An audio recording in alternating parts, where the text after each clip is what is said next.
ایک سجدہ جسے تو گراں سمجھتا ہے، ہزار سجدے سے آدمی کو دیتا ہے نجات۔ آؤ اس کے حضور جھکو، اس کے حضور جھکنے والا کسی کے آگے نہیں جھکتا۔ سجدہ اس کو قوت دیتا ہے، تو راز کن فکاں ہے، اپنی آنکھوں پر عیاں ہو جا، خودی کا راز نہ ہو جا، خدا کا ترجمہ ہو جا، خودی میں ڈوب جا غافل، یہ سر زندگانی ہے، نکل کر حلقہ شام و سحر سے جاویداں ہو جا، گزر جا بن کے سیلے تندرو کوہ بیاباں سے، گلستان راہ میں آئے تو جوئے نغمہ خواں ہو جا۔ مالک کے حضور جب بندہ عزت سے سر جھکا دیتا ہے، اللہ کی رحمتیں بندے پہ نازل ہوتی ہے۔ ایک روایت میں آتا ہے جب بندہ نماز کے لیے کھڑا ہوتا ہے، ابھی اس نے سجدے میں جانا ہوتا ہے، ابھی وہ قیام ہی کرتا ہے، اللہ فرماتا ہے میرے بندے کے گناہ جو ہیں اس کے بدن سے نکال کے ایک سمت کر دو، تاکہ میرا بندہ اس حالت کے اندر میرے حضور حاضر ہو کہ وہ گناہوں سے پاک اور صاف ہو۔ حضرت نبی رحمت صلی اللہ علیہ وآلہ وسلم فرماتے ہیں کہ پھر اس کے سارے گناہ اس کے بدن سے اتار کے ایک سمت رکھ دی جاتے ہیں، اور بندہ مصلی پہ سبحان ربی العالی کے نغمے الاپتا ہے، رکوع کرتا ہے، سجدے کرتا ہے۔ جب سلام پھیر کے نماز ختم کر کے دعا کر کے جانے لگتا ہے تو فرشتے عرض کرتے ہیں مالک یہ جو گناہ اتار کے ایک سائیڈ پہ رکھے تھے یہ دوبارہ اس کو دے دیں؟ اللہ فرماتا ہے جس کی جھولی سے گناہ نکال لیے تھے دوبارہ اس کی جھولی میں نہیں ڈالیں۔ اللہ اکبر۔ اور ایک روایت کے لفظ ہیں کہ جب بندہ نماز کے لیے کھڑا ہوتا ہے اس کے کندھوں کے اوپر سارے گناہ آ جاتے ہیں اور اس کے سر پہ اوپر گناہ آ جاتے ہیں۔ جب رکوع میں جاتا ہے تو کندھوں والے گناہ گر جاتے ہیں، اور جب بندہ سجدے میں سر رکھتا ہے تو اللہ تعالیٰ اس کے سارے گناہوں کو ختم کر دیتا ہے اور وہ بالکل پاک ہو جاتا ہے۔ حضرت سلیمان فارسی ایک دن ایک درخت کے نیچے کھڑے تھے، آپ نے درخت کی شاخ کو پکڑ کے جنبش دی، حرکت دی، موسم خزاں تھا، درخت کی شاخ کے سارے زرد پتے گر گئے۔ ایک صحابی پاس کھڑے تھے، انہیں پوچھنے لگے عثمان تو نے مجھے پوچھا نہیں کہ میں نے درخت کی شاخ کو یوں ہلایا کیوں ہے؟ انہوں نے کہا اچھا پھر آپ بتا دیں کہ آپ نے درخت کی شاخ کو یوں کیوں ہلایا ہے؟ کہا سنو پھر ایک دن میں اور چند صحابہ حضور کے ساتھ جا رہے تھے، رستے میں ایک درخت آیا، اس کے نیچے حضور کھڑے ہوئے، حضور نے اس طرح درخت کی شاخ کو پکڑ کے ہلایا، یوں پتے جھڑ گئے، ہم اس منظر کو دیکھتے رہے۔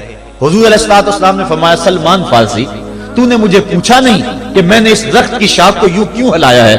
تو میں نے عرض کی حضور آپ بتا دیں کہ آپ نے کیوں ہلایا ہے؟ فرمایا سلمان جس طرح اس درخت کی شاخ کو ہلایا گیا اور سارے پتے جھڑ گئے، جب کوئی بندہ سجدے میں سر رکھتا ہے نماز پڑھتا ہے اس کے سارے گناہ دھل جاتے ہیں اور وہ پاک اور صاف ہو جاتا ہے۔ ایک دن فرمایا صحابہ اگر کوئی بندہ اس کے گھر کے سامنے سے نہر گزرتی ہو اور وہ دن میں 5 مرتبہ اس نہر کے اندر غسل کرے تو بتاؤ اس کے بدن کے اوپر کوئی میل کچیل رہ جائے گا؟ عرض کی نہیں۔ فرمایا اس طرح جو 5 نمازیں پڑھتا ہے اس کے بدن کے اوپر گناہوں کا میل نہیں رہتا۔ فرمایا الصلاۃ معراج المومنین، نماز مومنوں کا معراج ہے۔ عماد الدین الصلاۃ، نماز دین کا ستون ہے۔ حبب الی من دنیاکم ثلاث الطیب والنساء وجعلت قرۃ عینی فی الصلاۃ، مجھے تمہاری دنیا سے صرف 3 چیزیں پسند ہیں، خوشبو، منکوحہ بیویاں اور میری آنکھوں کی ٹھنڈک نماز میں رکھی ہے۔ اور حضور نے یہ بھی ارشاد فرمایا من ترک الصلاۃ متعمدا فقد کفر، جس نے جان بوجھ کے نماز چھوڑی گویا اس نے کفر ہی تو کیا، یعنی کافروں والا کام کیا۔ حضرت امام فخر الدین رازی نے تفسیر کبیر میں لکھا حافظوا علی الصلوات والصلاۃ الوسطی، اس آیت کریمہ کے تحت ایک عورت مدینے کی گلیوں میں چیخ رہی ہے اور کہنے لگی مجھے حضور کے در کا پتہ بتاؤ۔ حضور کی چوکھٹ کا پتہ بتلایا گیا، وہ حاضر ہوئی۔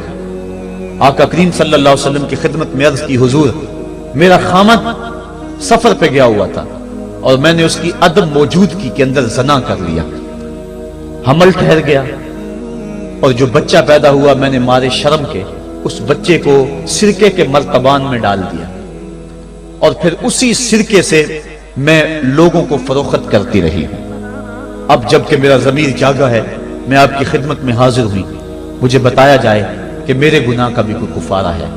حضور نے ارشاد فرمایا جو تو نے زنا کیا ہے اس کی سزا رجم ہے کیونکہ تو شادی شدہ ہے، اور جو تو نے بچے کو قتل کیا ہے قتل کی سزا قتل ہے۔ اور جو تو نے سرکہ بیچا ہے فقد ارتکبت کبیرہ، تو نے کبیرہ گناہ کیا ہے، اس کی سزا تو قیامت کے دن پائے گی۔ اس کے بعد حضور فرمایا ان تینوں گناہوں کی یہ سزا ہے، لیکن جس طرح تو گھبرائی ہوئی آئی تھی میں تو یہ سمجھا تھا شاید تیری نماز اثر قضا ہو گئی ہے۔ اب آپ اندازہ کریں کہ نماز کی اہمیت کیا ہے اور ہم اس بات میں کتنی سستی کرتے ہیں۔ کسی سے پوچھا جائے نا آؤ نماز پڑھنے چلے، وہ کہتے ہیں بس یار میرے کپڑے پلید ہیں، کپڑے میرے پاک نہیں ہیں۔ تیرے کپڑے کیسے پاک رہ سکتے ہیں؟ تو اللہ کے حضور جھکنا نہیں جانتا، تیرے کپڑے بھی پلید ہے، تیرا دل بھی پلید ہے، تو اس کے حضور جھک کے تو دیکھ، قلب بھی ستھرا کر دے گا، تیری روح کو بھی پاکی دے دے گا، تیرے قلب کو بھی طہارت بخش دے گا۔ تو اس کے حضور جھک، اس کے حضور سجدوں سے اللہ کے حضور خراج پیش کر اپنی محبتوں کا۔ جب بندہ سجدے میں سر رکھتا ہے اللہ فرشتوں میں فخر کرتا ہے، میرے بندے کو دیکھو نا بالآخر میرے حضور ہی جھکا ہے نا، کتنے گناہ کیے اس نے، کتنے جرم کیے اس نے، لیکن بالآخر میرے حضور آیا اور اپنے گناہوں کی معافی مانگتا ہے۔ فرشتوں گواہ ہو جاؤ میں نے اپنے اس بندے کی مغفرت فرما دی۔ تو اللہ کے حضور نماز پڑھنے والا، بلکہ ایک روایت مسند امام احمد بن حنبل میں موجود ہے، حضور فرمایا جب بندہ نماز کے ارادے کے لیے اٹھتا ہے اور وضو کرنے کے لیے جب پانی کا پہلا قطرہ چلو پہ لیتا ہے، جو ہی اس کے بدن سے وضو کا پانی چھوتا ہے اللہ اس کے گناہوں کو معاف فرما دیتا ہے۔ جس نماز کے قصد کے لیے اٹھیں اور وضو کریں اور پانی چھوتے ہی گناہ معاف ہو جائیں، اگر اس نماز کا اعلیٰ درجہ سجدہ کر لیا جائے تو پھر مالک کی کتنی رحمت نازل ہوگی۔ یہ کتنی بڑی دولت ہے، یہ کتنا بڑا سرمایہ ہے جس سے ہم لوگ محروم رہ جاتے ہیں۔ آؤ اللہ کی رحمتیں سجدے میں ڈھونڈے، سجدے میں پیشانی رکھ کے جب ہم اس کی رحمت کو مانگے تو وہ مالک ہمارے اوپر رحمتیں نازل کرے گا۔ آج پوری دنیا کے اوپر مسلمانوں کے ساتھ جو حالات ہیں وہ کسی سے مخفی نہیں۔ کوئی کہتا ہے کہ معاشی طور پہ مسلمان کمزور ہیں، اس وجہ کو بھی میں تسلیم کرتا ہوں۔ مسلمان کے پاس آلات حرب و ضرب بھی موجود نہیں ہیں، اس وجہ کو بھی تسلیم کر لیا جائے۔ سیاسی طور پہ مسلمان کمزور ہیں، اس وجہ کو بھی تسلیم کر لیا جائے۔ یہ ساری وجہیں اپنی جگہ پہ، لیکن یہ بھی تو سنو مسلمانوں کی تعداد اس وقت 1 ارب 40 کروڑ ہے۔ افرادی قوت اتنی کبھی بھی مسلمانوں کی نہیں ہوئی تھی۔ اس وقت مسلمانوں کے پاس ایٹمی طاقت موجود ہے، اتنی قوت عسکری کبھی بھی مسلمانوں کے پاس نہیں ہوئی تھی۔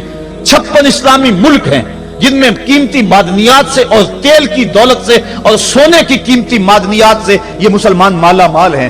کیا کچھ نہیں ہے جو مسلمانوں کے پاس نہ ہو، لیکن ایک دولت چھن گئی مسلمانوں کے پاس، وہ سجدے کی آبرو، وہ سجدے کی عزت، وہ پیشانی رکھ کے اس رب کو پکارنا جو سب سے اعلیٰ ہے، جو سب سے بالا ہے، جس نے موسیٰ کے فرعون کو نیل کی موجوں میں ڈبو دیا۔ کیا پوری امت مسلمہ 1 ارب 40 کروڑ انسان سجدے میں سر رکھ کے سبحان ربی الاعلیٰ کے نغمے آلات کے اپنے رب سے گزارش کریں اور اپنی امت کا رونا روئیں؟ کشمیر میں لٹتی ہوئی جوانیاں اور قدس کے اندر بہتا ہوا خون، شبرغان سے لے کر کابل و قندھار تک اور موصل سے لے کر تقریب تک مسلمان کے اوپر جو ظلم و تشدد ہو رہے ہیں، اپنے رب کے حضور اس کا دکھڑا سنائیں اور اپنے مالک کو کہیں میرے مالک ہم لٹ گئے، ہم کٹ گئے، ہم پٹ گئے۔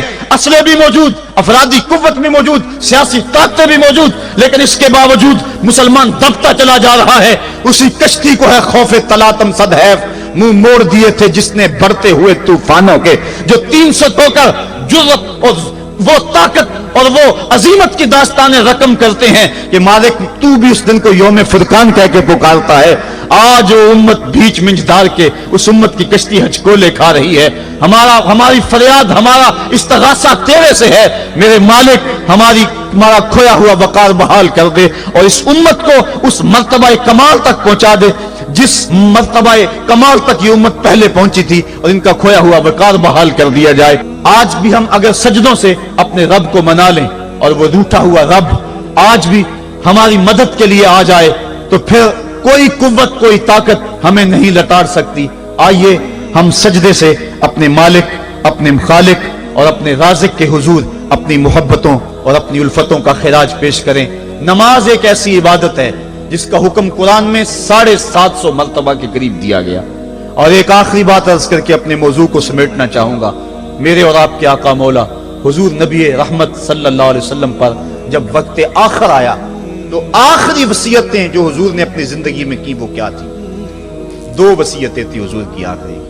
جب حضور ایام مرض میں تھے اور آخری وصیت ہے اس کے بعد حضور نے کوئی کلام نہیں کیا، وہ یہی تھا الصلاۃ الصلاۃ الصلاۃ الصلاۃ، لوگوں میں تمہیں نماز کی تاکید کرتا ہوں، میں نماز کی تاکید کرتا ہوں۔ اور دوسرا فرمایا جو تمہاری ملک میں تمہارے غلام اور تمہاری لونڈیاں ہیں ان کے ساتھ حسن سلوک کی تاکید کرتا ہوں۔ یہ آخری دو باتیں تھی جو حضور نے ارشاد کی، حقوق اللہ کے حوالے سے نماز اور حقوق العباد کے حوالے سے حضور نے کمزوروں کے حق ان تک پہنچانے کی تاکید امت کو دی، اور اس کے بعد پھر حضور انتقال کر گئے۔ آئیے ہم سجدوں سے اپنے رب کو راضی رکھیں۔ اللہ مجھے آپ کو توفیق عمل عطا فرمائے۔ آپ سب حضرات سے گزارش ہے کہ اس ویڈیو کو لائک کریں۔ جب آپ اس ویڈیو کو لائک کریں گے تو یوٹیوب اس ویڈیو کو آگے بھیجے گا اور دوسرے لوگ اس سے ہدایت حاصل کریں گے۔ اگر آپ چاہتے ہیں کہ لوگ اس ویڈیو سے ہدایت حاصل کریں تو ویڈیو کو لائک کریں۔